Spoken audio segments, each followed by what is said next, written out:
That's the River Foyle there behind me. It runs right through the town of Derry City. Many people have ended their lives in that river, either from jumping off the bridges or just submerging themselves in the river because of their addiction. But the idea for this film, well, for me anyway, started in the sky. It was the sound of helicopters searching for dead bodies that gave me the idea. It's the sound that everyone hears in the town, and it needs no explanation when we hear it. My name's Gavin Patton. I'm a recovering alcoholic myself. I've been dealing with it for 21 years of my 40 years. This film will primarily focus on Derry getting a detox centre for the many alcoholics in the town. I really don't know anything about drugs. I don't know how big the drug problem is or how small the drug problem is. I've been making street films about alcoholism for many years, well, since I got sober. But this film is different. This film is about how this town is crying out for a detox centre for drugs and in particular alcohol.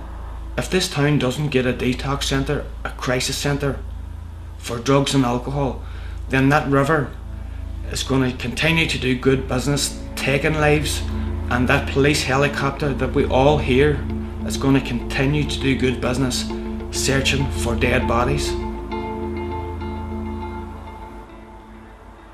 Hello, my name's Gavin Patton. I got an email there from Kathy to arrange an interview with Pat. About, the campaign to get a detox centre open in Derry. And how I became involved in that particular issue was I had a brother who was an alcoholic. I had a brother who literally was a street drinker and who tried to, in fact, doing quite well now. I will not mind me sharing his story, but he went under the foil and was one of the few people that you could say he's the survivor of going under the foil, that he was very lucky that somebody was there to take him out. So ultimately, as a politician, I became involved because people knew I had an interest in the level of alcoholism in Derry. Personally, I wanted to become involved because I've seen the difficulties that it creates in the family home, the difficulty it creates in the community, and the sheer stress and pressure that it places on so many people because of someone in that unit that has addictions. And I've always remarked, and I've said it to people, even in debates in Stormont, there's an opportunity in someone's life that they want to get their addiction resolved. And at that particular time, that wee opportunity that they say, I need help. And we know at the present time, in the circumstances, we don't have a detox that enables somebody who does it. And how the original group came about, to be quite honest, was it was a level of people who were losing lives, not because of self-harm, as them trying to go cold turkey themselves and taking seizures, taking other chronic illnesses such as collapse of their organs or heart attack. And certainly there was a high relevance of that in the city, and it wasn't younger people. These were street drinkers. We know who they are. I can name them, do you know? I'm not going to name them for obvious reasons. It was for that reason that, we have a very good provision in Derry, the Northern Centre. It's a rehabilitation centre, not a detox service.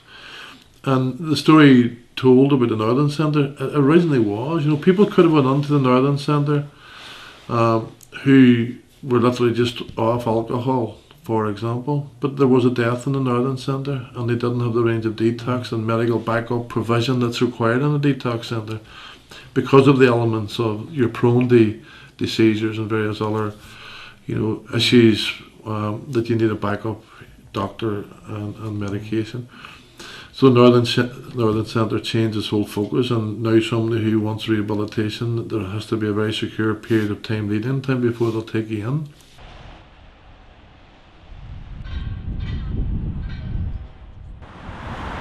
At this point in my life, I'm doing a bit of writing. I'm an author, I'm a playwright.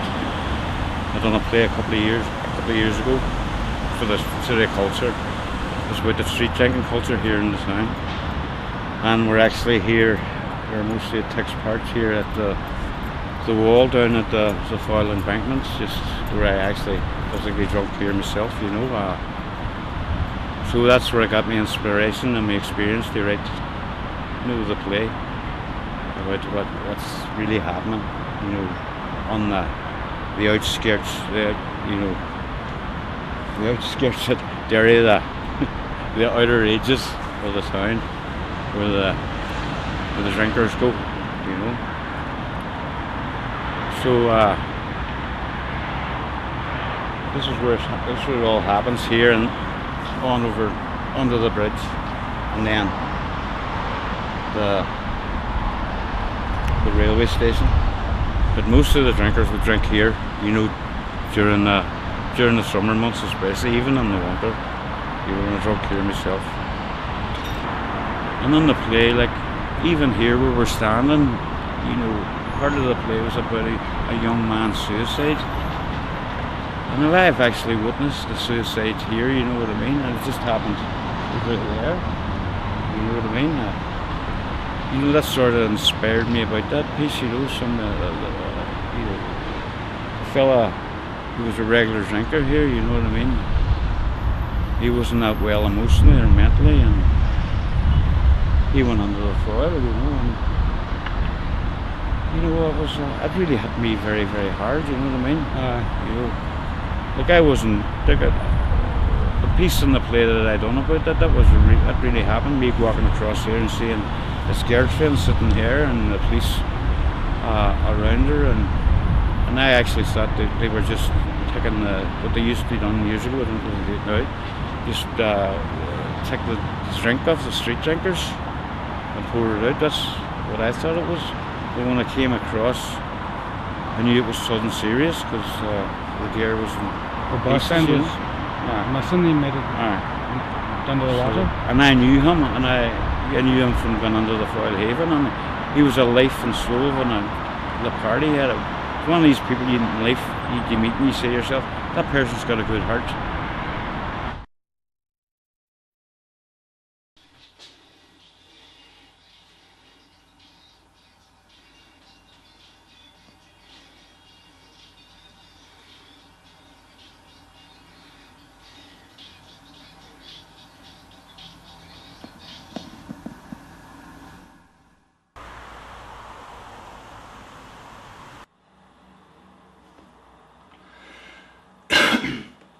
John, it's Gavin. How you doing?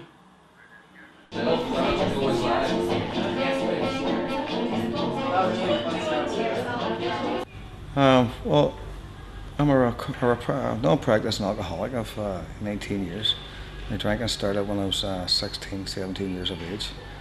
I suppose I didn't really notice a problem until I was 18, 19, which is pretty quick. Didn't take long for things to start going wrong. I think I first realised at 21, 22 that I had a real problem and I had to do something about it. So first place I went to was AA. My father had also been through the same problems myself years before me, so I had a bit of information coming from my father on where to go. I went to AA, in and out, spent the next 9-10 years drinking, not drinking, fighting it, not fighting it, in and out of Northern Centre for counselling. I was in the Northern Centre for 6 weeks. Came out of Northern Centre, stayed sober for a year, drank for another 2 or 3 years. Through all this, I had tried to keep a career going, tried to keep a marriage going with children. Not very successful when there's a lot of drinking involved, so all they went to the wayside eventually. Until I ended up on the street. I was there the day. It was a slow suicide, form of suicide, because I hadn't really balls to kill myself. You're involved at some level, with the campaign to get a specific drug and alcohol detox centre to Derry. Well, I heard it's after the unfortunate death of young boy Quigley. I was shocked, as there's been many other families in this town shocked. I mean, everybody in this town knows somebody who's an alcoholic, or somebody in their family is an alcoholic, or somebody's died from an alcoholic. We're all touched by it, every single person. And drugs are being more prevalent in the past number of years, the harder drugs been more prevalent, and it's not a good thing, really. You know.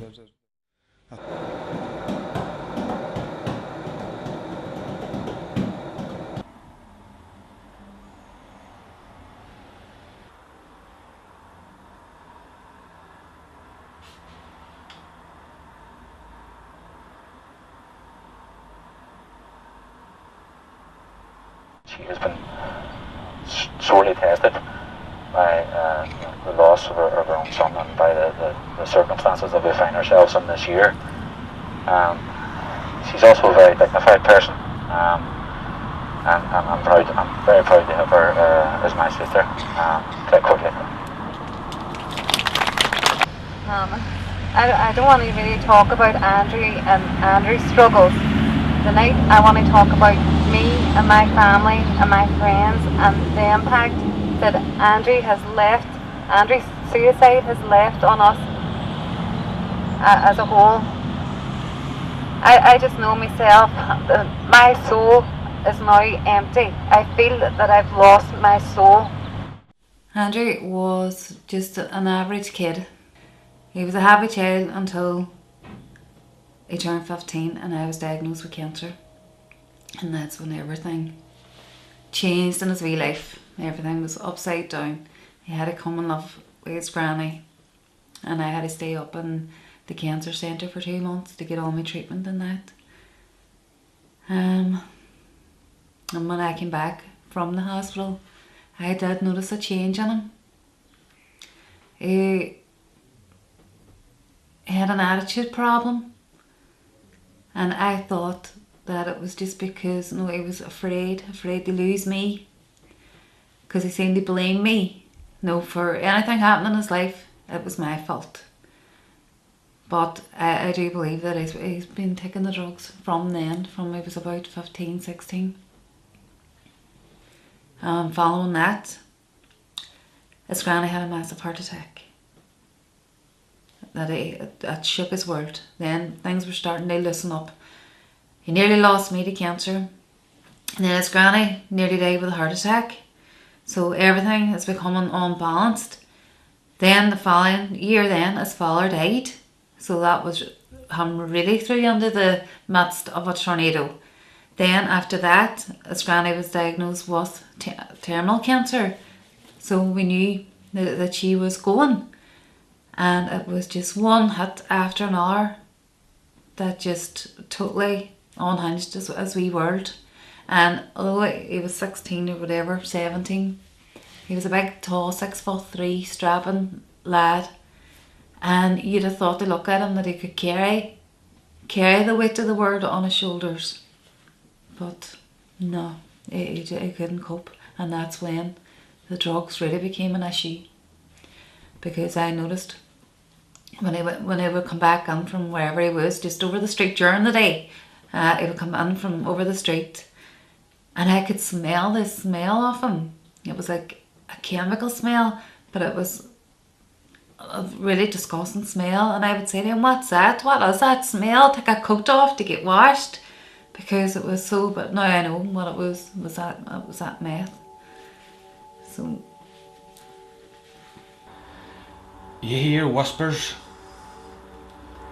but nobody knows how big the problem is, or you never hear anybody talking about them. No parents talking about drugs, or maybe I'm out of it. I'm too old now. I don't know anybody that takes drugs. But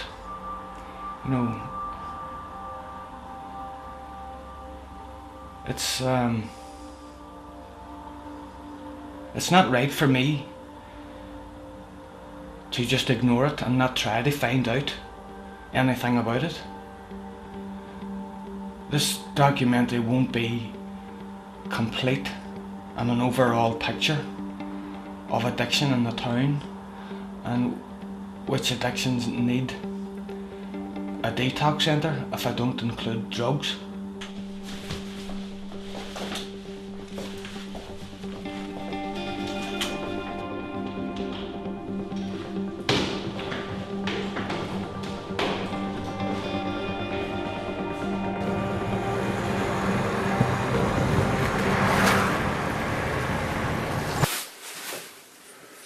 Heart bent. How did you go about taking your first drug? How you offered it? Did you know? The first drug I ever took was whenever I was, I think I was what? I was about 18 or so. I was down in the grill and I was offering Lee. And I took E and I was drinking as well. But I'd stopped drinking, by the way, when the time I was 20. I don't drink, I haven't drunk in like nearly 12 years.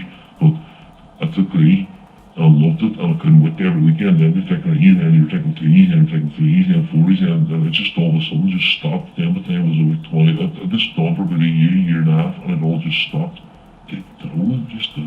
Just the great buzz, just a brilliant buzz. But you need to do it, you definitely need to do them. Because I mean, there's no point in sitting taking E's, sitting in a house. That's pointless. Because you're sitting sort of around and you're going, wait, Jesus, what more? I want to do something, and you're sitting in the house and everything. So if you're out in a nightclub and you're taking E's, you go, I'm going to walk. You know what I mean? At least you can go walk around the nightclub, the tunes are pumping and the place is going and it's a lot of crack and you're seeing your friends and they're all sex energy. And to be honest with you, and this has been pure honest, I always said I would never touch a drug. I would never ever get onto drugs. I would never, that is no way. I used to call them scumbags, I used to call them rejects, I used to call them retards, I used to call them this, that, losers, you name it, I called them it. You know, and then before, when I seen them on TV, I used to see these things then. Whenever I got to a stage in my life then where I wouldn't mind then experimenting with stuff like that because I was out drinking, I was drunk, and I wouldn't have cared when I was drunk. I think I was drunk, to be honest with you, to introduce me to drugs, because it was whenever I was drunk that I started, you know, that I started to take a chance at not being addicted, I just wanted to try it. And then whenever I see it on TV, and I was watching TV and it says, oh, this drug and all, this gives you great euphoria, this gives you this, but it's really bad for your insides. You go, I don't give a fuck if it's bad for your insides. I'm going to try it there. Look, many good points there for that there giving you. They're giving you all these good points and about 3 bad points. And you're going, that's just encouraging people out to take fucking drugs, idiot coins. You know what I mean?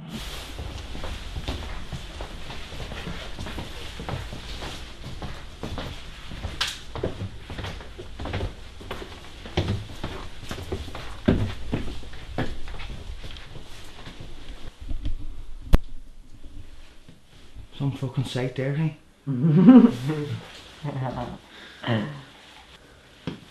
These all take drugs? Aye. Is anybody on anything at the minute? I'm stoned. Aye, What? Grass. What? Grass. What about Cannabis. you? Cannabis too? Aye. What other drugs do you take? Diazepam, meth, Right. coke, whatever. Whatever you get your hands on. Where do you get, is that crystal meth? Oh, Aye. Where do you get Pure that? methadone. Everywhere. everywhere.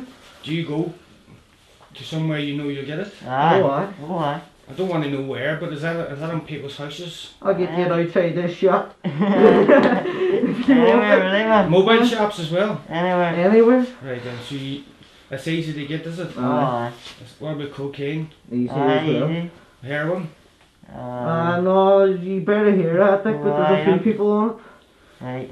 And do you take drugs regularly? Aye. Every day. Every day. How have your lives changed since you started taking drugs? Dramatically. Dramatically, aye. Madness. How? Fucking. No money Mood anymore. swings. Eh? Stealing stuff. Scam. Having they Scam robbed us everything. again, you know. Running about for plastics. You run about what? Like plastics. For money. Aye. Do you steal for it?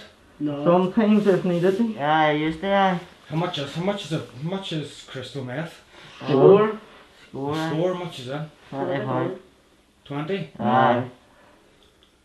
And how much would that do you? Fucking 15 minutes. 15 minutes, aye. 15, and how long was the buzz?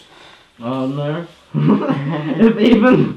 Depends how much you took, like. Aye, you just crave more But and then more. after you snuff the first one, you're on your way automatically to get the second one. Aye. You don't realise it. Aye. And has your life's gone downhill. I was put on the care and all over drugs. Who's that speaking? Went through the court system and all, fucking done 6 months in jail. Why? For fucking armed robbery. Do you still love the family? Aye, of course I do.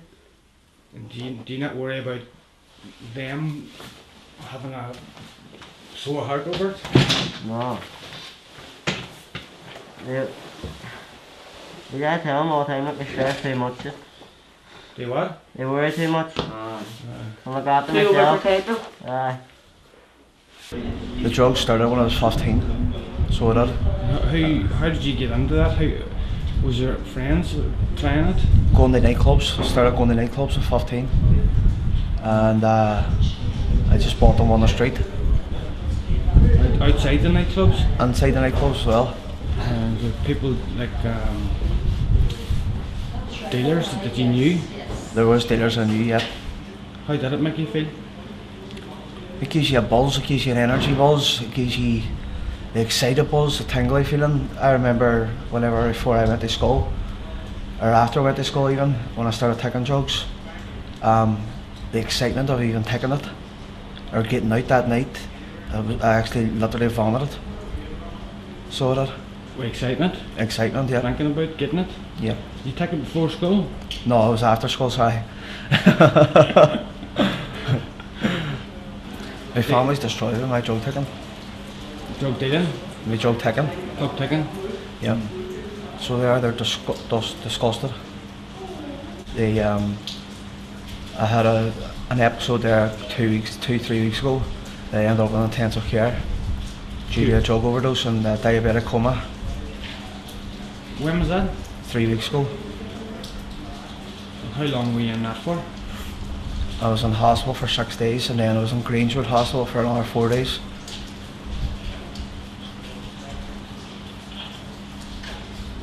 What led up to that? How much drugs? I was taking drugs. I was on the party scene. I've been partying for 3 days, but then the come down of it all, it just got too much and I took an overdose. I led into a diabetic coma. And the next thing I woke up, I was in just out of resuscitation in Altnagelvin Hospital. And there was no responding from me at all. My parents were over there.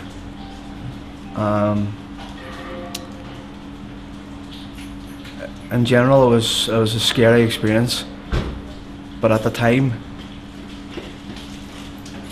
I didn't regret it at the time, for a simple reason, that I done it because I couldn't handle life anymore.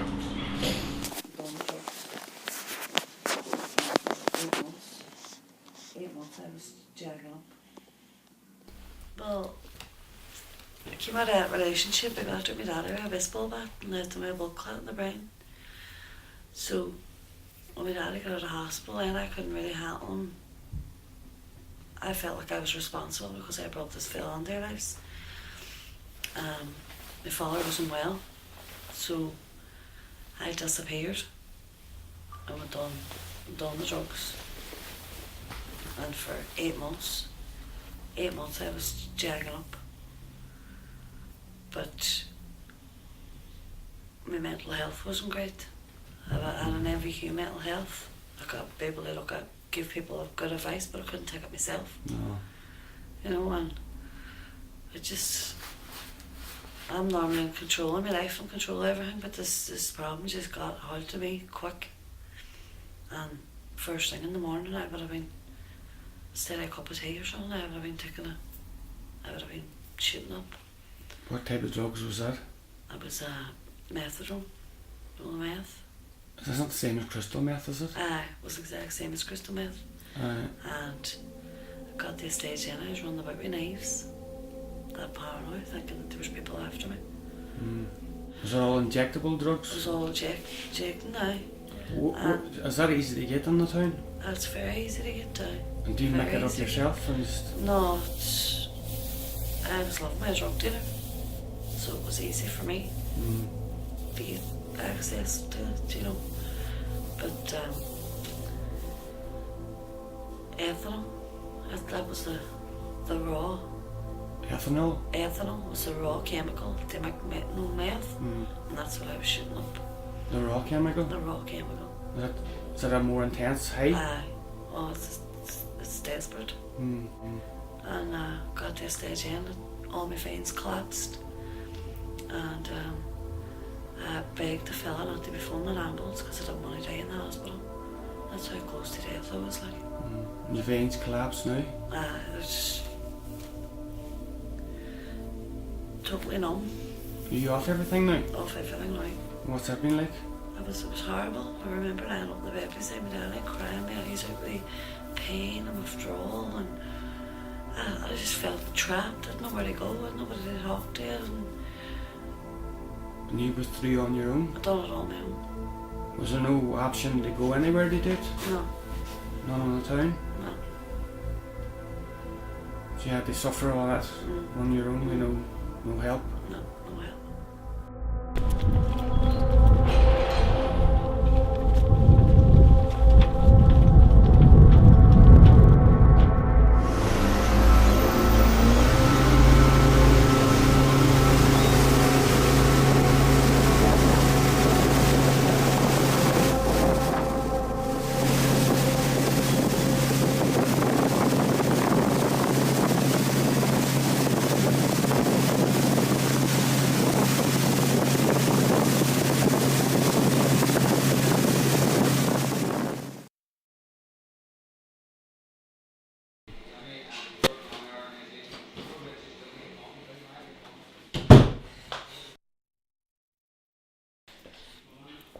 What are you doing, Anna? Hi, Blair.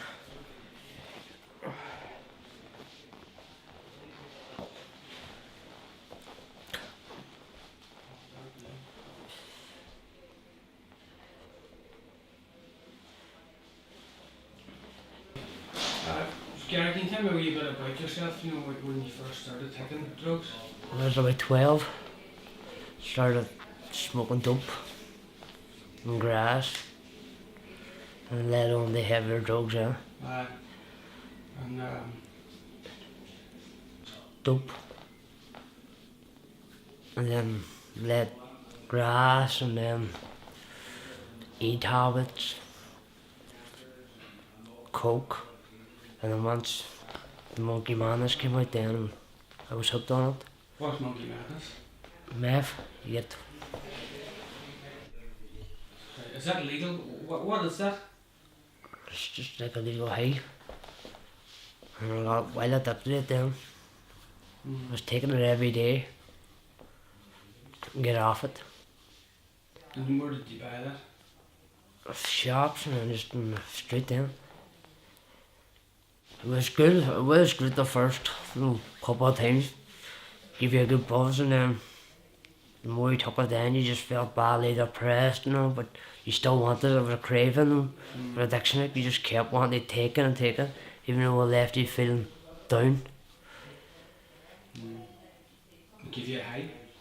I give you a high at the start and then just depressed then every time we took it. I just couldn't stop taking it. The come down of it after? Aye, it was bad too, yeah. Does that leave you depressed? Aye. And what do you do for that when you're like that? There's nothing you can do. You feel suicidal and every time I try to go and get help and all, like at White Oaks you have to pay $4,000 to end it, so then the place on the other side you have to be off drugs about 6 weeks before you can get on there.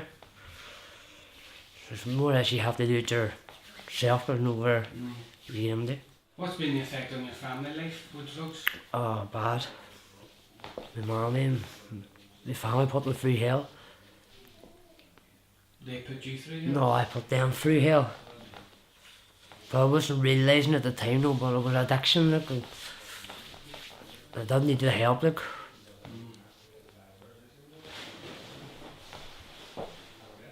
What's your experience like, with the doctors and trying to get, say you were coming down off the meth and you needed help from the doctor or the hospital, what's your experiences there, They don't really care, to be honest with you.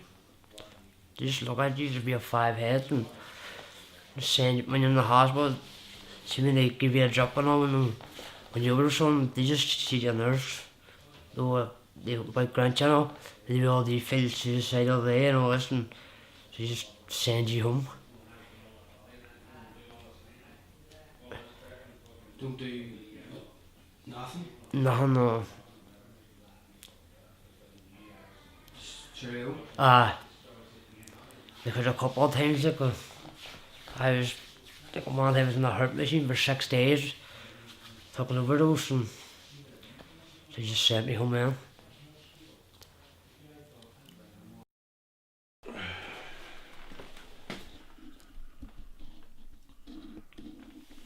I was found today up at the Millennium Forum, lying in the street.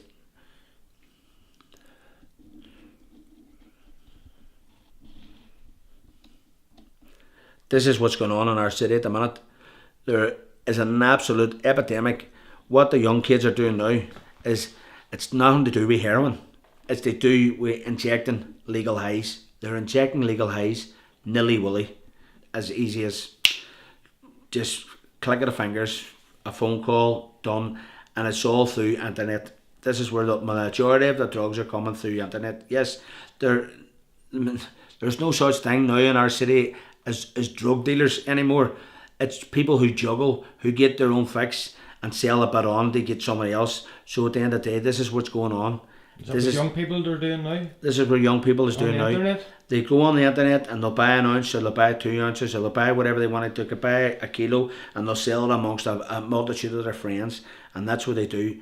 And then they're running around, and they're not happy with snorting anymore, because obviously them snorting, when they're snorting, when anybody that knows understands, you can only snort that stuff for a certain period of time. You can eat that stuff, you know what I mean, for a certain period of time, but the snorting burns your nose and it leaves your nose fucked. And basically now they're getting it straight into the veins. They're banging it straight in because they're getting an instant hit. You know, he just demanded. He demanded money off me. He demanded just the attitude that he had towards me. He was so angry, so frustrated, so agitated all the time. He was never happy, never happy. And then last year things really did go downhill quite quickly. He took an overdose, and I'm on heavy pain medication, and he took quite a lot of tablets, and he's very lucky to even have come round from it, because the doctor did say another 10 more minutes. If he hadn't got to them within 10 minutes.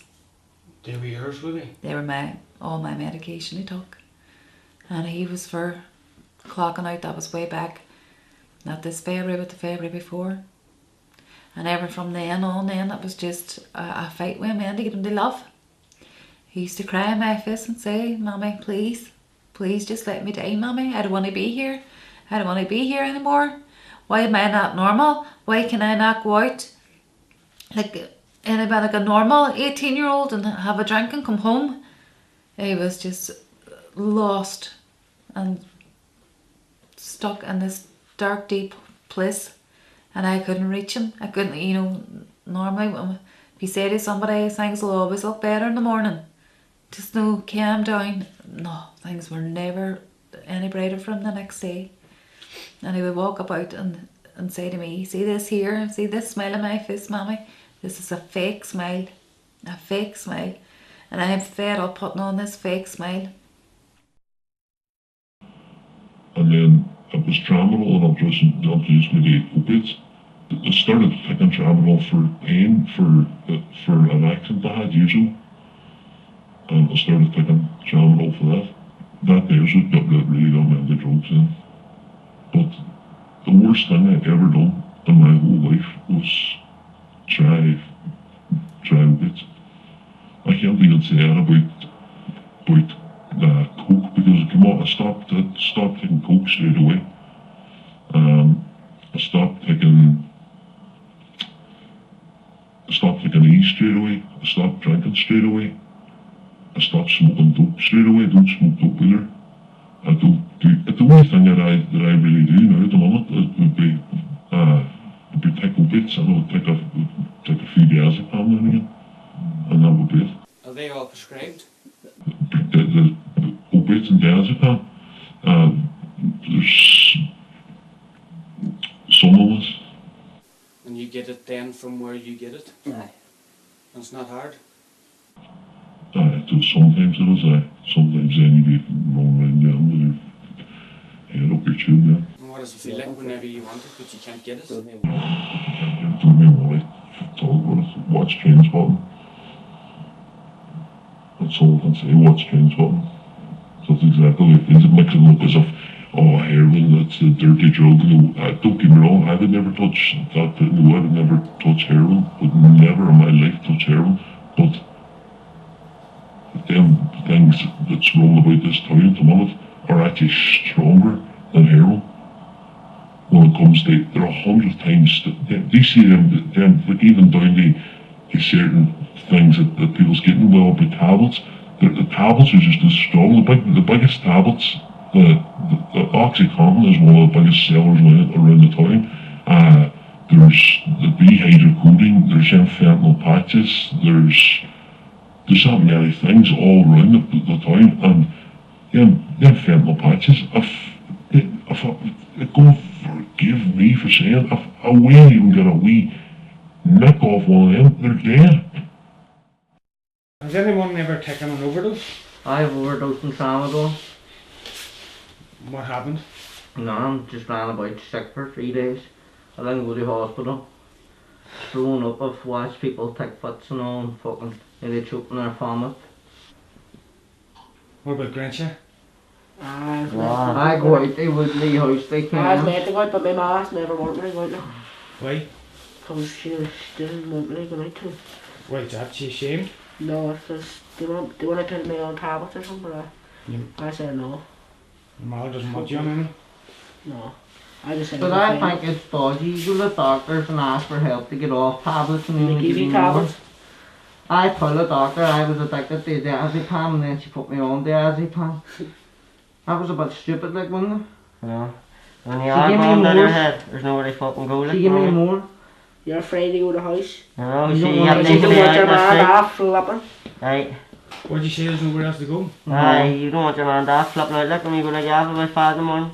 Fucking out of your head, like, so you just fucking stay out, don't we? All night. So you don't see you out of your head.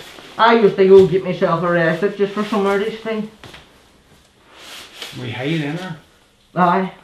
Somewhere just they spend the night till the next morning.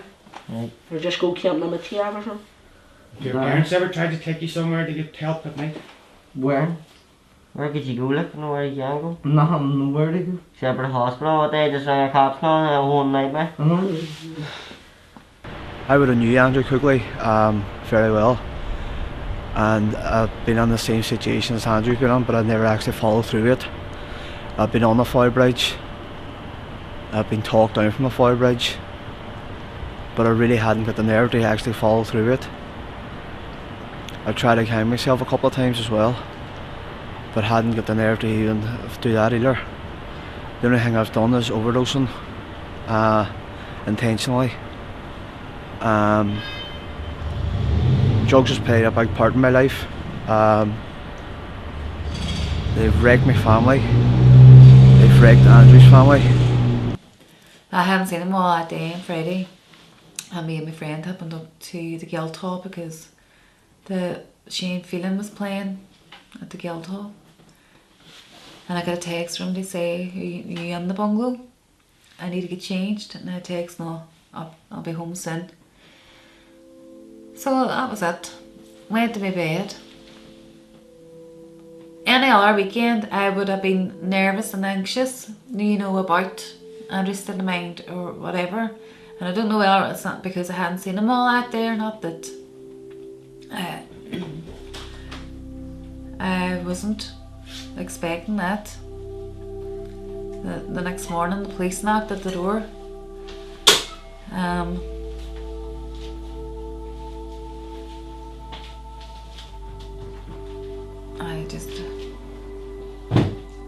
I wasn't expecting the police that next day. told me that some things had been collected off the bridge. Andrew's coat and passport. That's it. He was gone. Because he had experienced all these human tragedies. And for an adult to go through what he went through in such a short space of time, you know, people would be looking, there would be alarm bells ringing. But because he was only 17 or 18, I was like, no, nobody wanted to know. No, You think he'd know where to go then? He had nowhere to go. Do you think if he had been just, in a way, lifted into a detox centre, he could have been detoxed? He could have been saved. He could have been saved.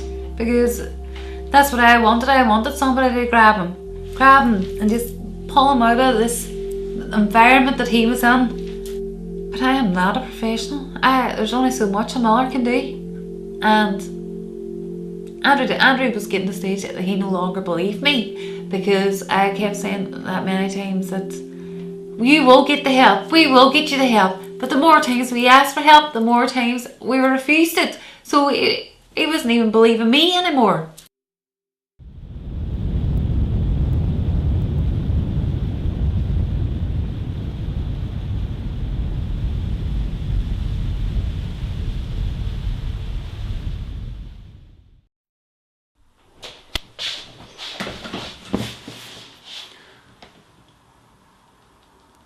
I would feel anxiety making this.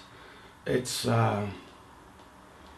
addiction every day. It's seeing other people's misery every day, and I don't feel good. In particular when I'm editing the material and I have to listen over and over and over again to the word drug, to the word alcohol, to the word suicide, and it makes me feel uneasy. It's slap bang in my face that I can disappear off the face of this earth so quick.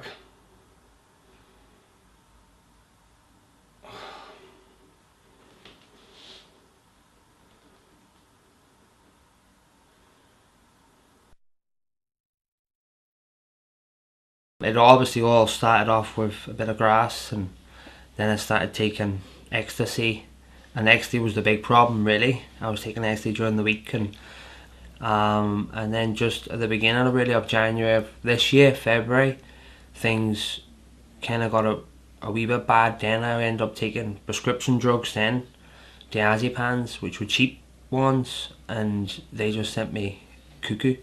So they did really, and I was going to attempt suicide, went to the bridge twice. So I did.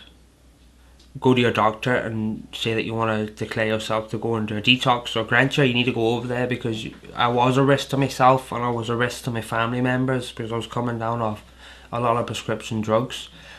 So I ended up going over there, and your woman was basically just, we don't do this and we don't do that, and it's self-inflicted drugs and stuff like this, and They don't do what?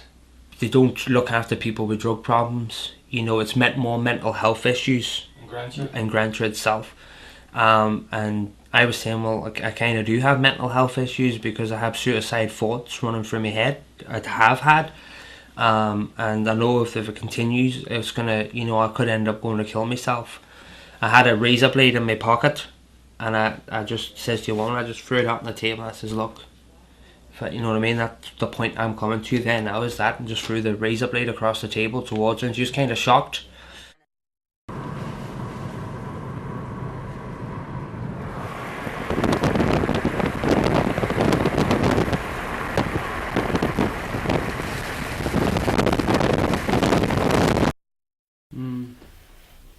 There's a big scar too in the back of my leg here. I don't know how I got that. I think it was when I was sleeping. Somebody was actually injecting, because I'm right-handed, and to get on there. Do you understand? I do, yeah. I know, like, it must have been asked something Sunday when you weren't aware of it. Of course. I'll never be back there again. Not worth it, is it? No. Not worth the buzz? No. No. Takes you? It was no fun for me. It's, you know, purely out of pain. Not fun. Took everything from me too. Did it? Aye. Oh, I have no 40s, I have no children, no wife. Give me nothing. No. Takes it all. And that's a drug for detox, but Subutex. And that's for drugs. That's for opiate detox. Only opiate? Just opiate. You get Suboxone as well. That's another one. You have to go up every single morning to get your Subutex up to the chemist. They go into the wee box and they give you your Subutex. And as soon as they look in your mouth and see that it's all away, you just walk out.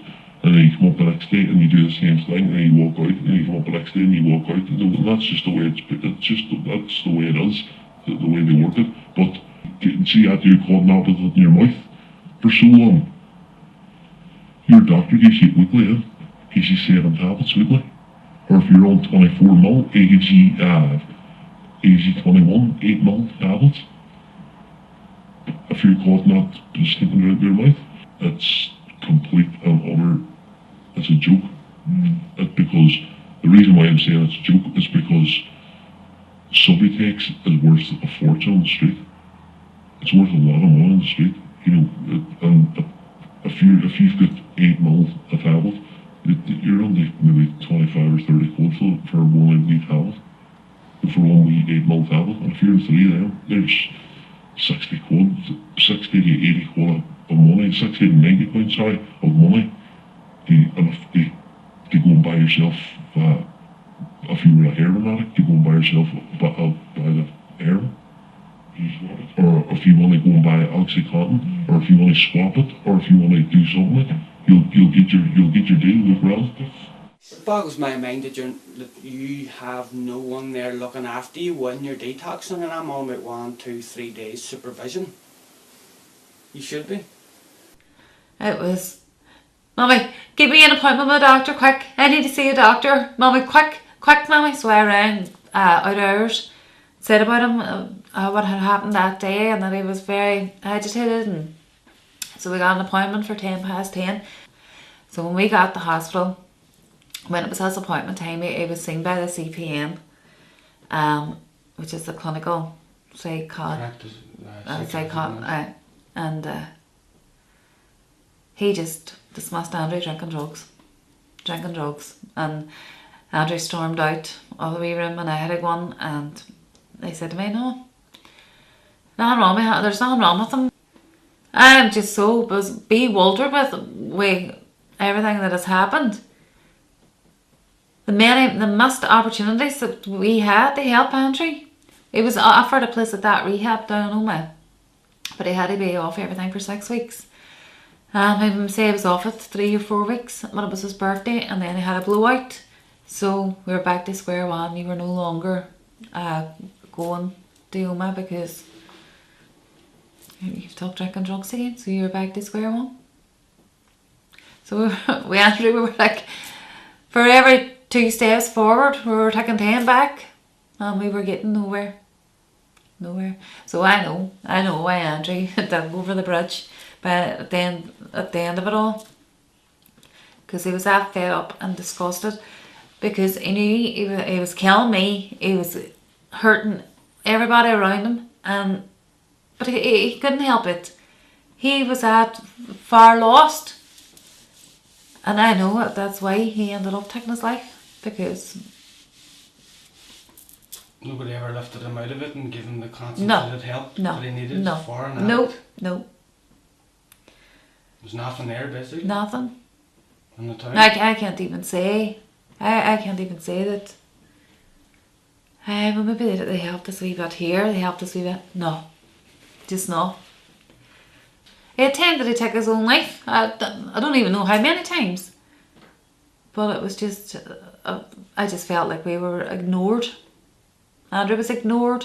I was ignored, and then because I am that humiliated and embarrassed by it, I couldn't believe that this is my son and he's behaving like this. That I hadn't even got the energy anymore to fight for help from him. I was exhausted. Andrew had me drained, exhausted. There was times I felt like if this is the way it's going to be for the rest of my life, I may as well not be here, because I couldn't cope. I couldn't cope with him. Definitely would have helped me. The detox centre's badly needed in this town, because there's rehab centres in this town and they're not going to take people under residential care because they're on illicit drugs and they're on prescription medication. I myself am on antipsychotics, antidepressants and stomach tablets, and for me to get into a rehab centre I need to come off my antipsychotics. I've come off my antipsychotics before for 3 days and it was the worst 3 days of my life. I thought the antipsychotics was making me hear voices when it wasn't. The antipsychotics were helping the voices. The problem of drug use has largely been swept under the carpet in Derry. Terrible cliche, but true. I think if you talk to anyone who works professionally in any of the drug and alcohol related centres, or even anywhere connected with suicide awareness, depression and many of the associated mental problems it can bring, they will tell you that there's a new, younger generation of people presenting, looking for help, for whom alcohol is most definitely not the primary issue. There's no money in cures, there's only money in sickness, and that's my problem with these young men. And you know, we need role models, we need people like these to be able to have the chance to change so they can go forward and do something constructive. What do you think about that, lads? Sweet that. Myself, I don't do politics. I work with anybody, any colour, any creed, any religion. It doesn't matter to me who you are, what you are. I don't really have anything to do with religion myself. That's my own choosing. But in addiction and for the addiction unit, I'll work with anybody that can help manifest something positive to come out of the city. Sorry, do you think it is a political football, whether Derry gets a detox centre or not? Everything is a political football. Everything is a political football. Everything is, the strings can be turned at any stage, at any time, by the political will. But the political will has been taken away from the people. The people put these people into power. And what they have to do is that they say to them in the next election, which is coming up in 6 months' time, we want, we get, full stop. The campaign's already going, not dramatically, but his death actually crystallised everything, brought more people out on the streets. So I was calling for a petition. I said, let's go to let's get the mayor involved. Let's get the city council involved. Let's go to the health committee, the assembly health committee, and then let's go to the minister. The minister then was Edmund Poots. Now there's a new minister, and there was a good round of applause for that. Because what I was actually articulating was not just saying, "Oh, isn't this drug thing a terrible thing?" I was trying to say, here's a strategy that we need to move forward. It ended up that the paper petition collected, and the region says 60,000 signatures. Now in a city of 110,000, I reckon, 60,000 signatures just on the paper petition and the online petition. Then the other ones on the Facebook. There's much more. It's an astounding figure. Astounding figure for a town this size. And the petition now, what's happening that? It's just lying there gathering dust. Did you give the petition with the 50,000 signatures signed by Derry people in support of the detox centre to the then Health Minister Edmund Poots, and what did he do with it? Yeah, it was probably the largest ever petition. The process for handing a petition to an ordinary assembly, you're given 2 or 3 minutes at the beginning of the plenary and storming. You say a few words in the House in relation to it. It was the largest ever petition handed over, and as such we then in turn handed over to the Health Minister. It was his intention. He was hoping to meet with me and a number of the families that have been affected and lost family, loved ones, as a result of that, to meet with him. We have a new minister coming in now, Edwin Prince, who has again restated that he would be prepared to meet us. Jim Wells, is it? Jim Wells, yes. And Jim was prepared to meet us. Due to the talks, due to the budget arrangements, I'm hoping to have that meeting in the new year to try and convince him of the need. And I think the evidence is there, but it's always very hard because people argue, well, was there higher relevance in Antrim, was there higher relevance somewhere else? But it's very hard to say to a mother who's lost her son, or say to a father who's lost his daughter in these circumstances, because it is one of those subject matters, one that has united the city, one that has united families, and one that has united politicians in the city. It was necessary to have a detoxification centre. That's right. So really today is about World Suicide Prevention Day. It just so happens that my own nephew took his own life to suicide at the start of this year, and that has obviously had a massive impact on our family. Well, the campaign in the Detox unit is rapidly making good pace. My involvement in the campaign there is that my nephew had a drug and alcohol problem, and the help that he required and that he needed just wasn't there. So I have lifted up the calls, for our detox centre, and that we have a perfectly good facility just sitting straddling the border here, a place called White Oaks.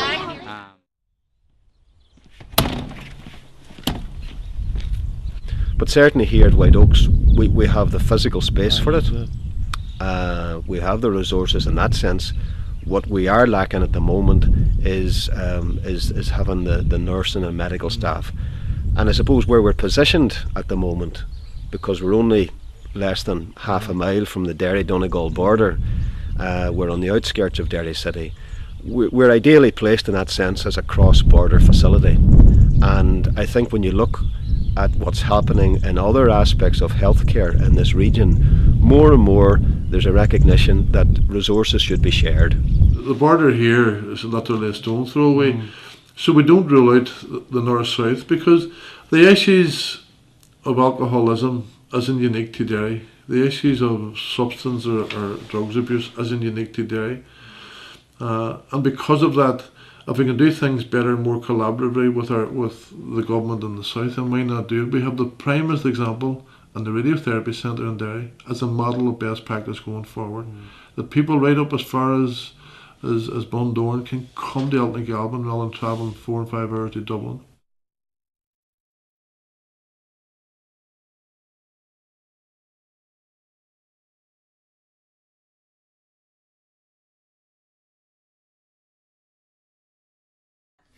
It is somewhat regrettable that the Minister has come back just last week and suggested that he, at this stage, doesn't believe that there is much point in continuing the engagement in relation to White Oaks.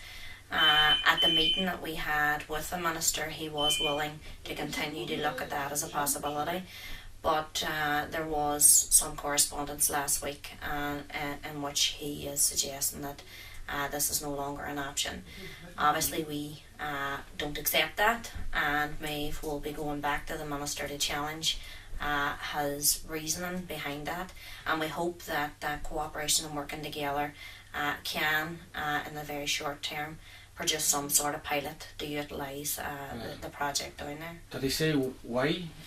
No, as I say, it was a letter that was presented to the committee last week. There was no substance to why in the letter, but it's something that certainly Maeve will continue to explore with him and obviously challenge.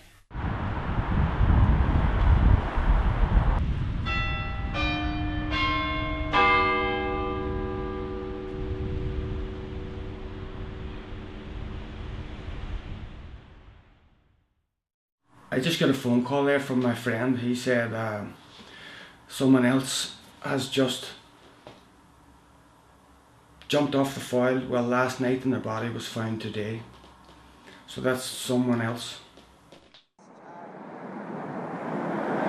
The Quigley family had put up on Facebook that they wanted volunteers to come and help in the search, and that was the day the actual day that they had found out that Andy had went missing. So I come down here, and there was hundreds of people, all from the local community, and we just started the search. It was ongoing for, I think, maybe three to 4 weeks. We concentrated the search a lot around this area, and the Quigley family, Dee and Kieran, would have went out in the boats with Foyle Search and Rescue, and they would have went down as far as Moville and Greencastle and all the surrounding areas. In the end, ironically, Andy was found not far from the council offices in Derry, and obviously that was a great relief for all of us and a great relief for the family. I spent a lot of time with Andrew. I know him quite well. Well, I did know him, God bless him. But I think if there was somewhere for Andrew to go to detox his body and clear his mind, it could have been a different story. You know, definitely could have been a different story. And Andrew's not just the only victim that this has happened to. There were so many more, you know, that this has happened to. But, you know, Andrew especially, that I knew quite well. I knew him very well. I would love to think that the legacy of Andy Quigley's death would be that there would be help for all the young people in Derry, particularly the young men who have been turned away from so much help and all, doors closed continually on them, that there is something set up to help them. Red, white and blue. What's your future hold if you keep taking drugs? I'd say about them it is. Well, I used to be out every day stealing it. If you go back on like, you're just going to keep stealing. It's the cycle, or else you're going to get put on the jail. Either way, like, or else you're going to get shot. Or else you're hiding. Do you think you're headed for jail or being shot? Definitely. I'm for getting shot, don't I? Do you have any optimism that you might have a good life, you know, when you grow up? No, sure. No, I'm training to be a social worker. Right. What about yourself there now in the chair, your future if you stay on drugs, what do you think? Fuck. Locked up or dead. One or two.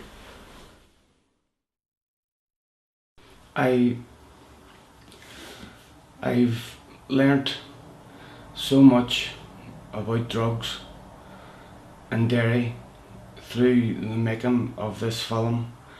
I honestly was not aware of the scale of the problem and the misery that exists in the town through drugs. We haven't got a detox centre today. We won't have a detox centre tomorrow.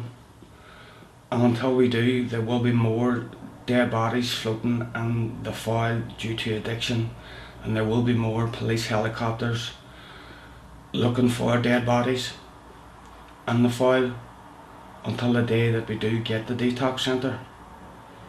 That's a fact, that's inevitable now at this stage. The campaign's going to go on. You know, this film will end, but the campaign for a detox centre, it is going on, it will continue. I just hope the town doesn't need to choke on addiction suicides before the day comes.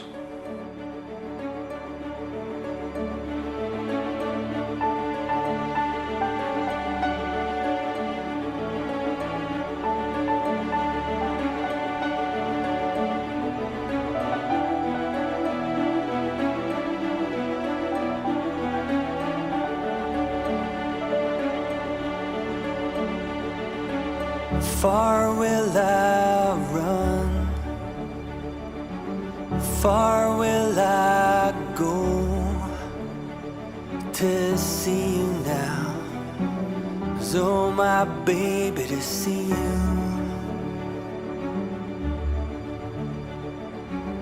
I would cross the ocean, yeah, the deep blue ocean, to see you now. 'Cause oh my baby, to see you.